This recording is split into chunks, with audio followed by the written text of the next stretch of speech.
I'm usually using my 10-year advertising career to help you all as doulas get more clients and get more inquiries. Today, I want to tap into my 14-year career as a postpartum doula, successful postpartum doula, on how to turn those inquiries that you get into interviews and into clients. So we're going to take you from inquiry to hired. And one reason I do this is because of my advertising marketing career. One thing I do each month is look at my website analytics for both for Doula Darcy and for my agency here in Dover, New Hampshire. And I like to see where my traffic is coming from. So when I look at the douladarcy.com website, my blogs, my most popular blog is always, every month, it is the blog I wrote couple years ago on the questions to ask on your doula interviews. So I figured I'd go live and just talk it through. If you have read the blog, or even if you haven't, I am going to give you all the details.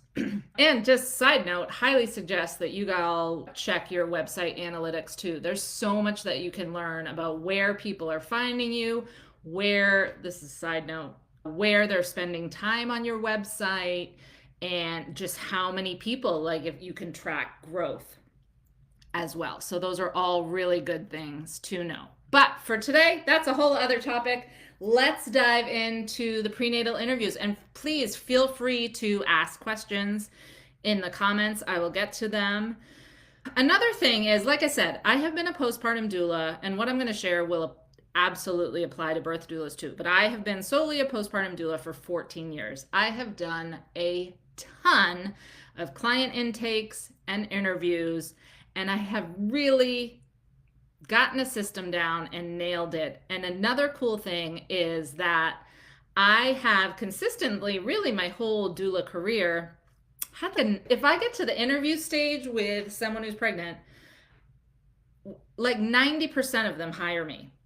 I'm not doing a bunch of interviews that are ending nowhere. And I attribute that to some of these steps that I'm going to tell you today that I put in place on the front end, which saved me so much time and energy by doing interviews that aren't going to end in a client. Okay, so the first step is getting the inquiry. So hopefully you have some kind of a form on your website that people can fill out requesting more information or requesting to talk to you about your doula services. And if you're just starting out and your website's not that fancy, that's fine. You can just make sure your phone number is plastered all over your website, a button they can click to email you. And just to tap into marketing for a second, you want it to be so easy for someone to contact you. You want a click to your contact form or to your email all over your website. You don't want someone, yes, Kendall, this is being recorded, so you'll have to come back into this event to watch it. You want to make it so easy. If someone is on your website and interested, you don't want to lose them because they have to search and scroll to figure out a way to get in touch with you. So make it very easy all throughout your website for people to contact you. And then this is a big mistake I see a lot of doulas make. I think you're going to save yourself time if you make the form really detailed, like what's your due date, where are you giving birth, what are your preferences, this, that, the other thing. That goes later on in the process. For this, like someone who's just seeking more information, you want to keep it short and sweet and simple so that they fill it out. So honestly, mine is just tell me your name, your email address, and if you want one. Those are the required fields. And then there's a field for notes if they feel like they want to ask a specific question, but they don't have to. So again, people are so lazy now. We're scrolling around on the internet, and if something is too many steps, they're not going to do it. So if your form is this 50-line thing that they need to fill out, chances are they're not. So you don't want to lose them. So keep your inquiry, your initial, yes, Allie's saying she has name, email, due date, and where they're giving birth. Boom. perfect. I would really limit it to no more than that. That's easy. And then maybe make the line of where they're giving birth. That's not required in case, what if somebody doesn't know yet? And that's what they want to ask you. But okay, then someone inquires. You get an inquiry. You want to email them back and as quickly as possible. Again, you want to, oh, this is great. Emily is saying, Emily, I hope you survived the hurricane. Emily's saying she requests that they put their zip code because she's in Houston and Houston is so big and spread out. And I'm going to actually get to this in a little bit. Okay, so you want to, when someone sends you an inquiry, you want to respond as fast as you possibly can.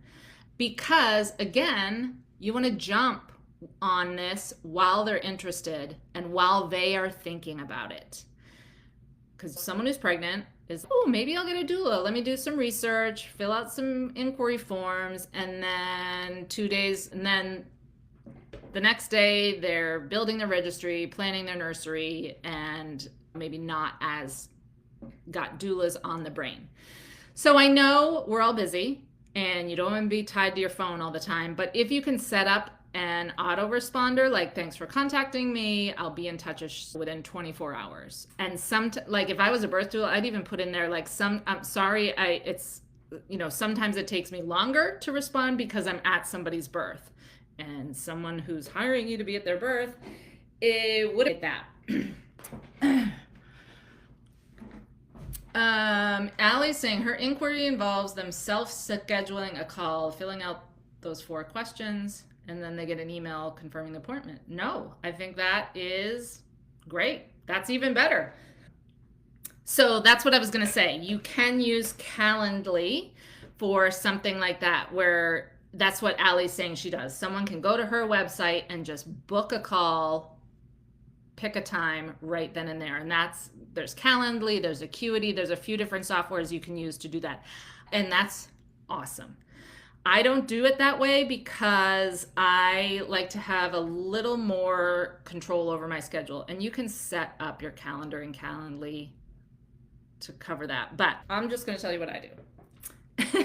I personally email them back as soon as I possibly can, I should say, to set up a phone call with them.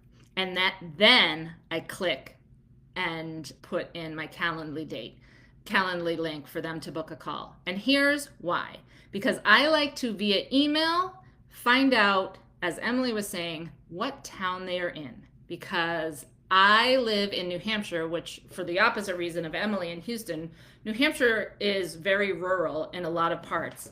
And I have really good SEO on my website, and I rank high in Google searches for doulas all over the state. So I like to, right off the bat, email them and be like, hey, congratulations. Just want to confirm that you live within our service area. What town do you live in? Because let me tell you, this little email exchange or text, whatever we're communicating on, and this is something I've learned from experience, can save you a lot of time and energy. I can't tell you how many phone calls I've been on where I've talked for an hour about what I do as a postpartum doula, how great it is, how they can afford it, and then come to find out, boom, they live 2.5 hours away. There's no way I can drive and be their doula, and I have to refer them to someone else. So I now ask that right off the bat. The other thing is I put my prices very clearly.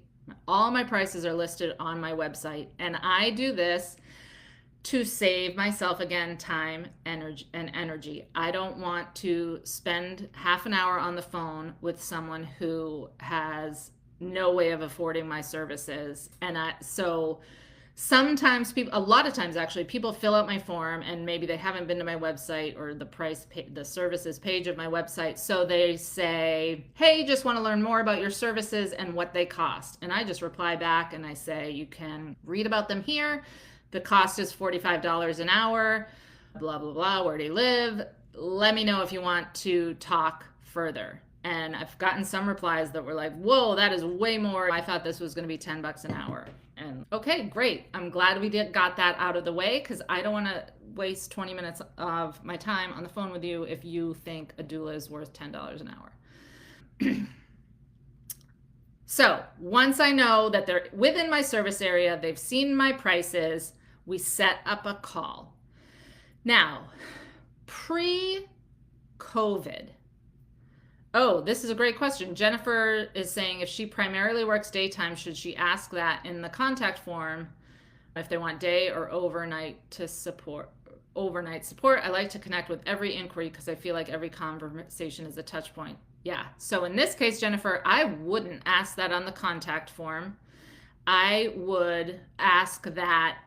I'd ask that on the call, because like you, I for many years only did daytime support. So if they said overnights, I would try to tell them the benefits of daytime support and can educate them that sometimes daytime support is even better. So Jennifer, I would not put that on the form. Like you're saying, every conversation is a touch point, and if they can talk to you, make a connection, maybe they'll switch. Okay.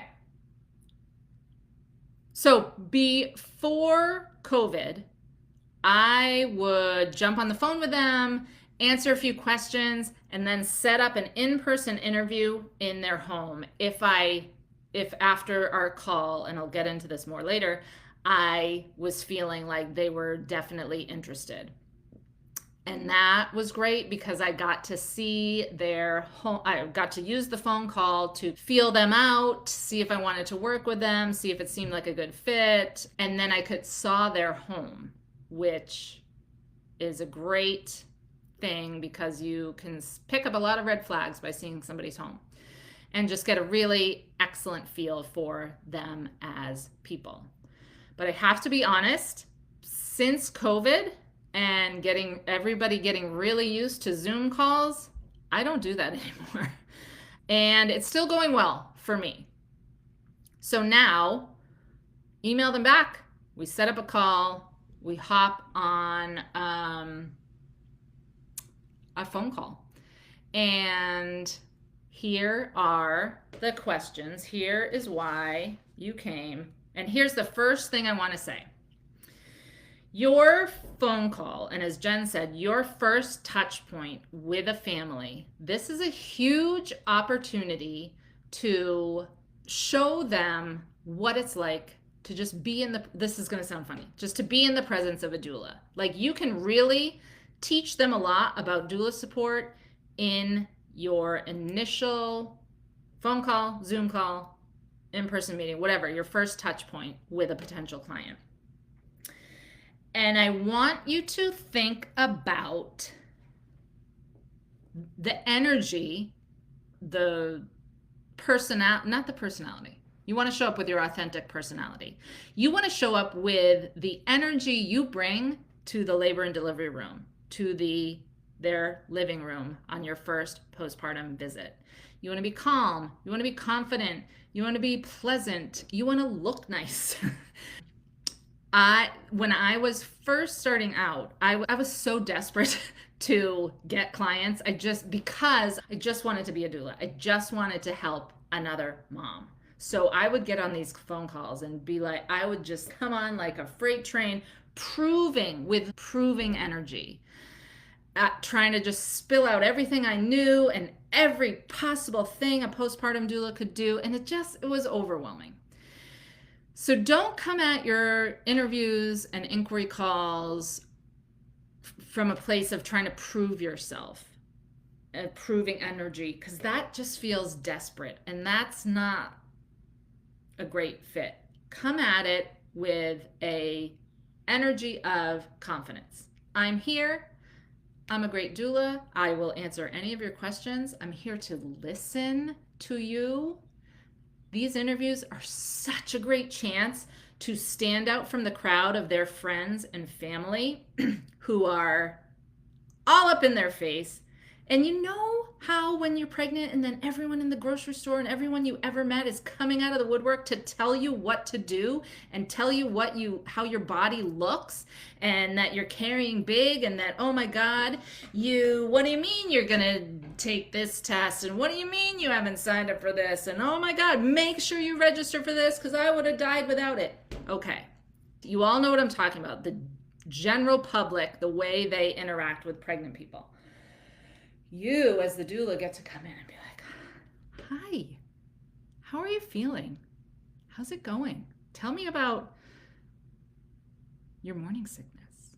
And just, they will be like, I can hear when I come to the interview like that, I can hear the surprise in their voice, like, oh, I'm feeling okay, a little tired, it's hot, oh yeah.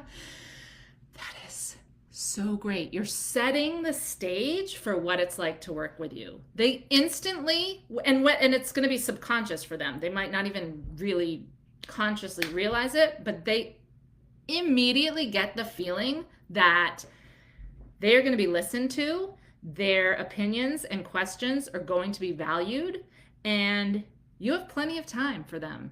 You're also not like their pediatrician or OB who is, okay, yep, this looks good, that looks good. Any questions? Okay, yep, bye. You're showing up to this interview calm, cool, collected, and interested in everything they have to say and everything they have to ask you. And that right there is huge in terms of you getting hired. So I like to ask open-ended questions on these interview calls and show them that I'm truly listening to their answers. My go-to rule for interviews is to let them talk more than I do. And it sounds counterintuitive, but Cindy, 1 second. I have had interviews where I have stood up. I remember one in particular. We met at a coffee shop because they didn't want to meet at their house, which is fine. I stood up from the table, walked to my car, and I realized I had not said anything. They had talked the whole time. And by the end of the interview, they were like, this has been amazing. You're amazing. We are totally hiring you. And yes, Cindy, I said, I like to ask them, how are you feeling? Tell me about how it's going. Tell me about your morning sickness. Or if they say that they have gestational diabetes, I'm like, tell me what you're doing. Tell me about that. How's that? How are you doing with the diet? Ask them a few questions like you care. And I know you do. So show you care and listen to their answers and resist the urge to prove to them that you know everything about gestational diabetes or birth or whatever. This is really, I'm being flippant, but it's hard to do because you want them to hire you and you want them to know that you've taken all these trainings and you know all this stuff. But at first, and you'll get to that later, but at first, if you can just hear what they're saying, validate their feelings, and not come right back at them with a long to-do list, like probably their mom, their best friends, and every pregnant person, everyone they know that has ever had a baby is doing right now, it goes a long way. And let's go on with the gestational diabetes. If you just say, oh, hey, how's it going with that diet? I know a lot of my clients say it's tough. What are you finding? You drop that little nugget, a lot of my clients have been through that. Oh, I know, but I'm not going to sit here and lecture you about it. But I know a thing or two about gestational diabetes. So I can't stress enough, like, how effective this is. Okay. So you ask them some open-ended questions about how they're feeling. How's it going? Do you know, are you going to find out what you're having? All that fun stuff that you just, especially my first baby is 20 years old. I still remember how flippin' excited I was when I was pregnant with her. And I just wanted to tell people about it. And you show up somewhere with a belly and everybody's coming at you. No one, I don't know. Everybody wanted to share their trauma and no one wanted to listen to me. So be the one that will listen to them. Okay, so then the first question, when that kind of dies down, first question I ask is, I don't know how much, sorry, I'm holding back a sneeze. I don't know how much you know about the role of a doula. So do you want me to just jump into your questions, or should I just start by running you through my little spiel? So this can save a lot of time in your meetings to find out what I say, like where they are on the doula spectrum. Because some people are like, oh no, my two best friends hired you and told me everything you did. I just have a couple of specific questions about rates or something. So that saves me from going through this long spiel that neither of us have time for.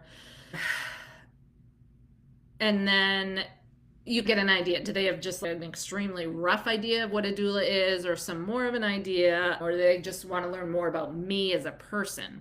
So you find that out. And a lot, I would say most of, yes, so Georgette wants me to repeat this. I say, my first like question after we've chit-chatted, I say, I don't know how much you know about the role of a doula. Do you want to just jump right in with your questions, or do you want me to start and give you my little spiel? So I would say most people are like, I looked at your, this is what most people say. I looked at your website, but how about if you start with this spiel? And I say, oh, okay, great. So then I give like my little elevator pitch. And for me, as a postpartum doula, but obviously if you're a birth doula, you give yours. All right, Kira's like, how do you describe what a postpartum doula does? I say, so as a postpartum doula, I come in and it's having your mom there without the family baggage. And then people laugh. And I just say, as a postpartum doula, I'm there to take care of the entire family. So that means answering all your questions about feeding the baby, caring for the baby, your physical recovery. I'll care for the baby so you can nap and shower. I make sure you're staying hydrated and eating healthy food and not just surviving on granola bars. And then, so blah, blah, blah, blah, blah.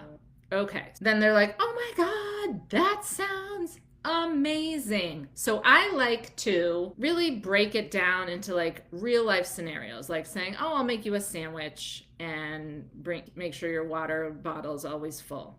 Instead of saying, postpartum doulas provide physical, informational, and emotional support. What does that even mean?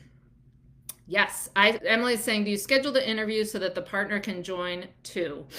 And I do if they want that. I leave that up to them. Oh my God, why can't people hear me? I don't know what happened on Instagram. Facebook peeps, can you hear me? Okay. You know what? I got a call on my phone. I think that messed up the Instagram. Okay. So that's great. So I go through my spiel, and sometimes that launches them into certain questions, and I answer those. Then my most important, actually no. Then I ask, what are your main concerns for your birth and or your postpartum period? And sometimes these answers are really surprising. And because we as doulas make assumptions, and then that can lead to an unhappy or frustrating doula relationship. So for example, how this has worked for me is, as a postpartum doula, I became a postpartum doula because I had 3 babies in 4 years, and all I wanted was sleep. As I became a postpartum doula, I was, if you guys are watching, oh, thank you, Emily. If you're watching on Instagram, head to that link on Facebook or DM me and I will message you the replay. Okay, because of my experience and being obsessed with sleep, I went to all my shifts and I was just like, oh my God, give me the baby. What are your questions? Give me the baby. Go lay down. And then I realized there's some people that can't sleep during the day, and their main thing was help with meals. So I now ask this at the interview. What are your main concerns for your birth? If you're a postpartum doula, what are your main concerns for the postpartum period? So maybe it's that their mother-in-law lives next door, they can't stand her, and they want you to be the buffer that kicks her out. Maybe it's, here's some other ones I've heard. Maybe it's that the mom has a history of postpartum or history of anxiety, depression. They're hiring me in hopes of staying on top of that. So this is like such great, or mom had an eating disorder and is worried about nutrition afterwards. Or one I hear a lot is mom really needs her sleep and she wants sleep. So I get to know what is their biggest thing they think they are basically looking at hiring a doula for. Same goes for birth. Same goes double for birth. And you will learn a lot about how much they know about what's going to be happening to them, how much support they have in place. So I think the birth doula equivalent of this is you think they're hiring a doula because they want a natural birth or unmedicated birth. But maybe it's that they, again, don't want their mother-in-law in the room. And that's their main thing that they're hiring a doula for. So having that information is so good. And when you know what their main goal is from the get-go, you're going to have such an easier time supporting them in a way that they need, most importantly, and in a way that they are going to have the best experience. Then this is my golden question that helps me A, provide better service, B, get excellent reviews, which help me get hired by other people. So the question is, what kind of support do you anticipate needing? What intrigued you about hiring a doula? And then sit on your hands, whatever you have. Sitting on my hands is my way to remind myself to shut up. I do that a lot on my postpartum doula visits. I do that a lot in my interviews, again, to let the parents talk. So what kind of support do you anticipate needing? And what intrigued you about hiring a doula? So really listen to the answer. And I have a place on my intake form for myself where I have room to write down their answer, because this is where, again, they tell you what they need. And you can glean so much from what they say. And then that's the thing I look at. Literally, I have paper files for all of my clients. I look at this before I walk in the house the first time to remind myself to focus on the areas that they requested. And if when I did do these interviews in person, I would listen to the answer and then as soon as I got back in my car, write it down so they didn't see me like furiously scribbling. And again, this is so important because this is when they usually tell me that they do have a history with anxiety or depression. Or one client was like, oh, I'm epileptic. I have to have sleep, and sleep is the most important thing. Or I've had others that are like, I hate, one woman was like, I hate cooking. I know I won't do it. Her main thing for me as her doula was to come in and I put a meal in the crock pot. I made some stuff, made her snacks and stuff in the fridge. Food was the most important thing. So everybody has a different hierarchy of needs. Some people, sometimes the answer to this question is, oh, my mom died last year and I don't know what this is going to be like. And I'm on my own and I just know this is going to be really hard. And so some really great conversations come out of this question of what kind of support do you anticipate needing? And now obviously, especially people that are pregnant the first time, they don't know what they don't know. And so you're someone who says food, you're obviously going to help them get sleep and answer their questions. And you're obviously going to do all the things for everybody, but it's so helpful to know what they are focused on because if you deliver on those things at the end of your contract, they're like, oh my gosh, you were amazing. 5-star review coming in. So again, so here's a story. My doula bestie, Krista Malte, who probably trained half of you, she was a doula for long before me, before I arrived on the scene in our town.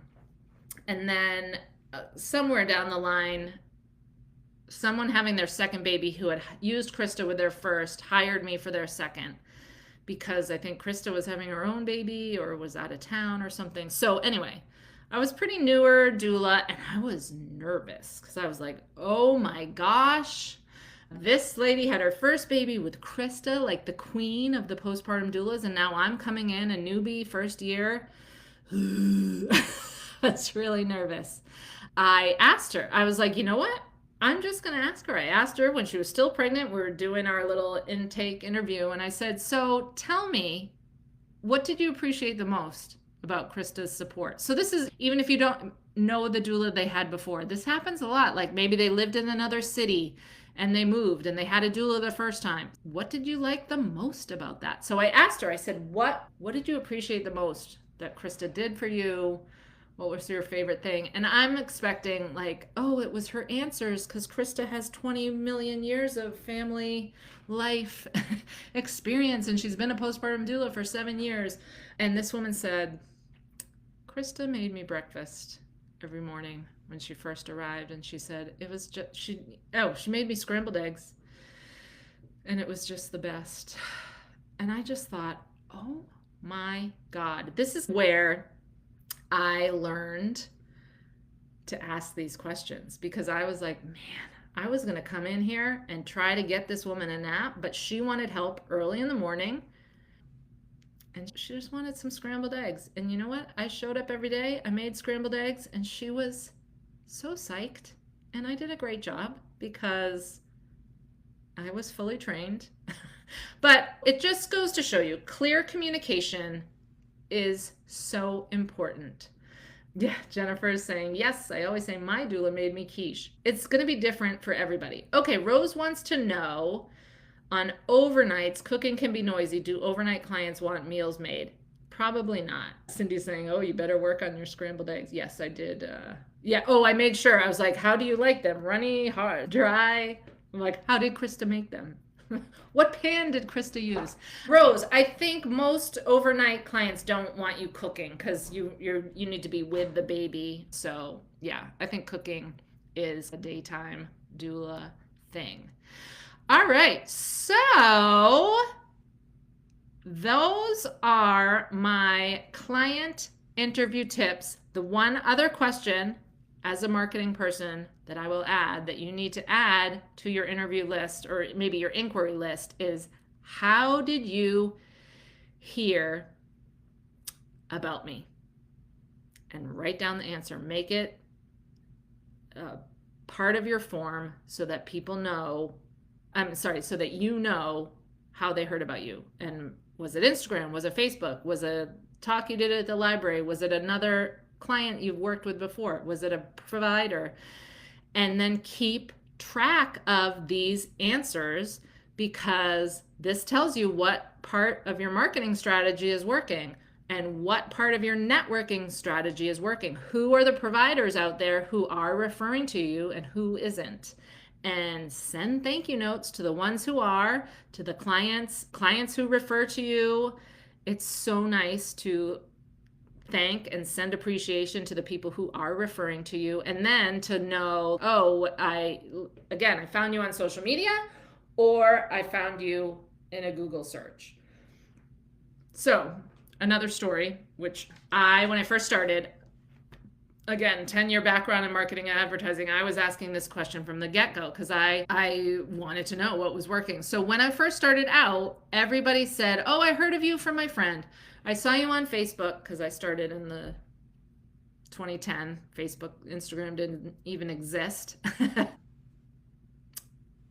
Oh, 2 good questions coming in. I will get to those. People would say, oh, I heard about you from a friend, or I'm in your prenatal yoga class, or something like that.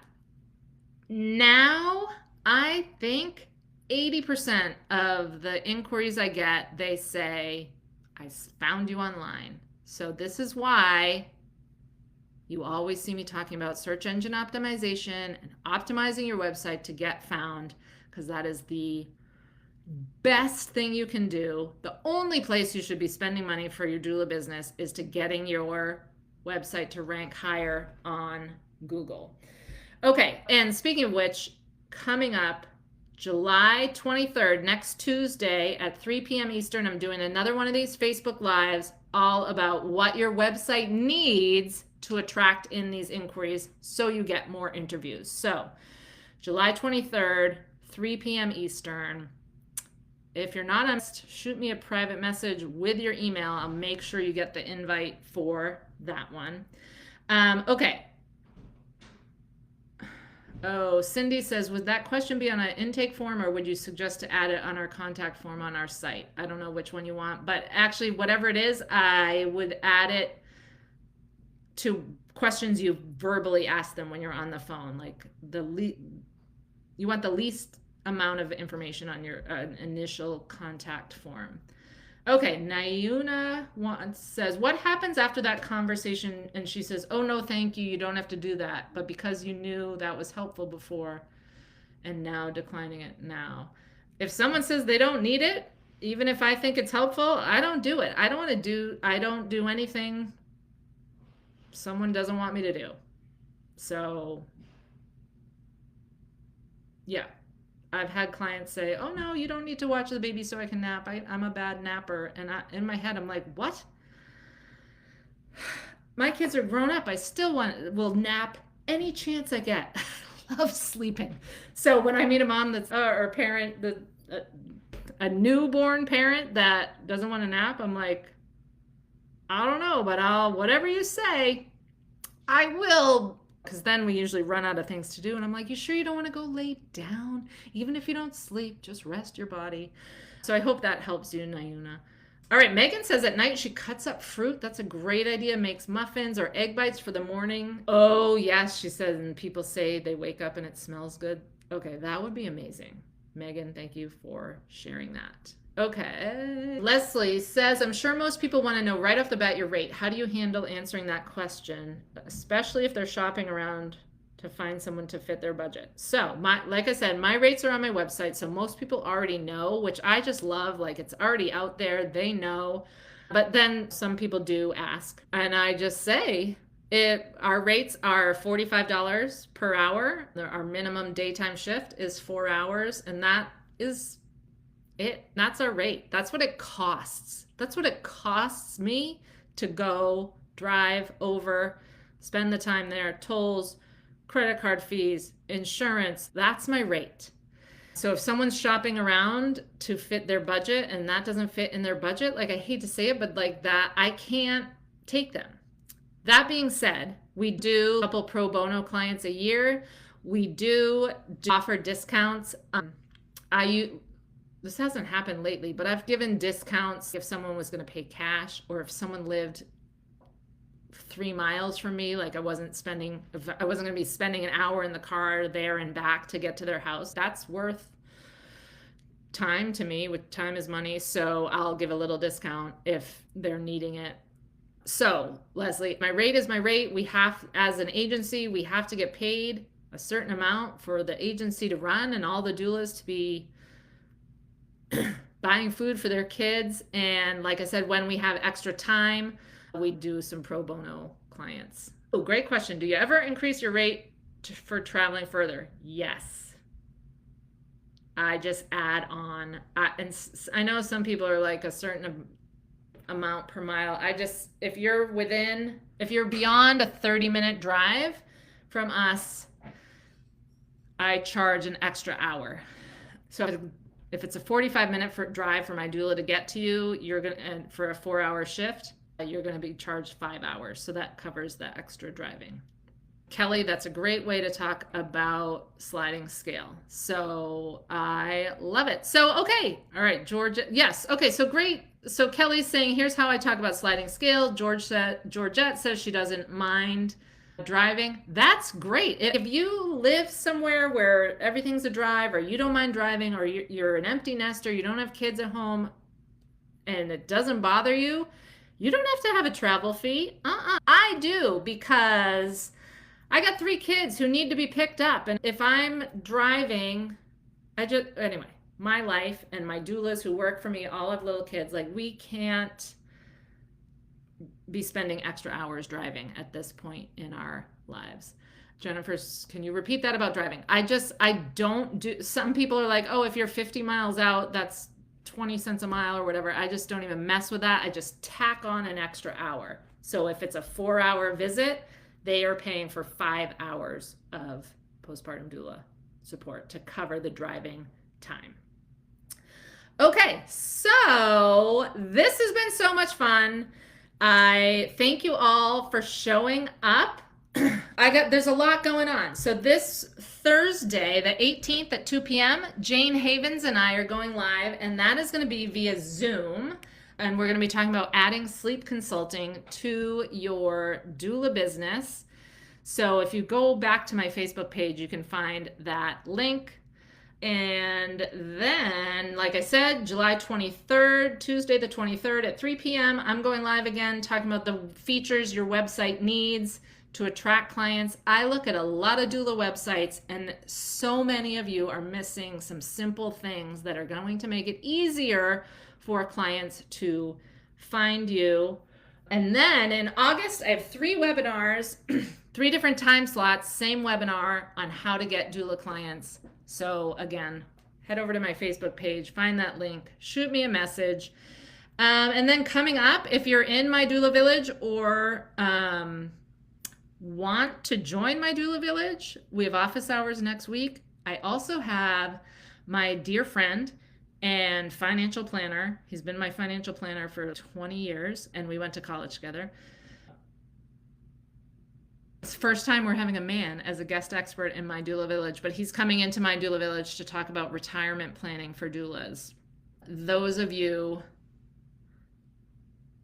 that were at the birth worker retreat in January in Clearwater, we were like, raise your hand if you're saving for retirement. Nobody was. So really excited for this conversation about saving for the future, whether it's kids' education, your own retirement, whatever. Todd is going to be teaching us all about that, compounding interest, and so much more. And he's great. The way he explains things is super down to earth, and it's going to be great. So if you want to join my doula village and get in on office hours and that, and so much more.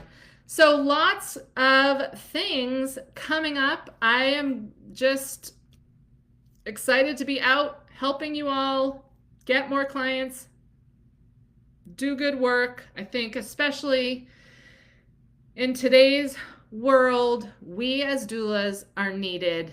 I feel like I say this all the time, but it's true. We're needed more than ever. And we as doulas we're like the community strength holders. Like, people look to us as anxiety rises, as people are getting stressed out. So helping you stay calm, cool, collected, rocking these doula interviews, taking really good care of yourselves, doulas, so that we can give that back to our communities. I truly believe peace on earth begins at birth, and that doulas, we play a huge role in that, and that we have a lot of work to do. So thank you all for coming. I'm glad you enjoyed it.